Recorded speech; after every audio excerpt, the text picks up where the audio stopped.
Bus Prima Abadi Trans mengalami kecelakaan dan terpental sejauh 10 meter setelah bertabrakan dengan kereta api minyak di perlintasan rel kereta api tanpa palang dan penjagaan di Desa Tanda Raja, Kecamatan Kikim Timur, Kabupaten Lahat.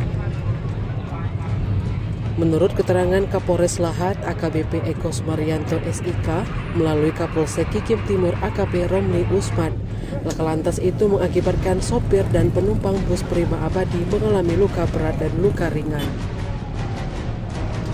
Romli menjelaskan kronologi kejadian bermula ketika bus Prima Abadi yang dikemudikan Kusdiana melaju dari arah kota Lahat, Kabupaten Lahat dengan tujuan Pekanbaru Riau, sedang melintas di perlintasan rel kereta api Desa Tanda Raja, Kecamatan Kikim Timur, Kabupaten Lahat. Kemudian datang dari arah bersamaan kereta api minyak KA73 tujuan Lubuk Linggau, sehingga tabrakan tidak terelakkan yang mengakibatkan bus Prima Abadi Trans terpental lebih kurang sejauh 10 meter. Bus Prima Abadi Trans tersebut membawa penumpang sebanyak 24 orang. Untuk korban luka berat sebanyak 5 orang sehingga dirujuk ke RSUD Lahat, dan luka ringan 3 orang, dan untuk korban jiwa nihil.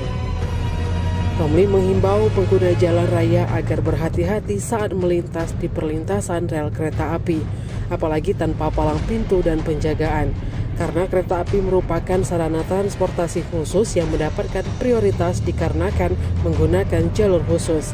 Jadi pengendara berhati-hati, jangan terburu-buru, lihat dulu situasi, dengarkan suara klakson kereta, pastikan tidak ada kereta, baru melintas di rel tanpa palang dan penjagaan.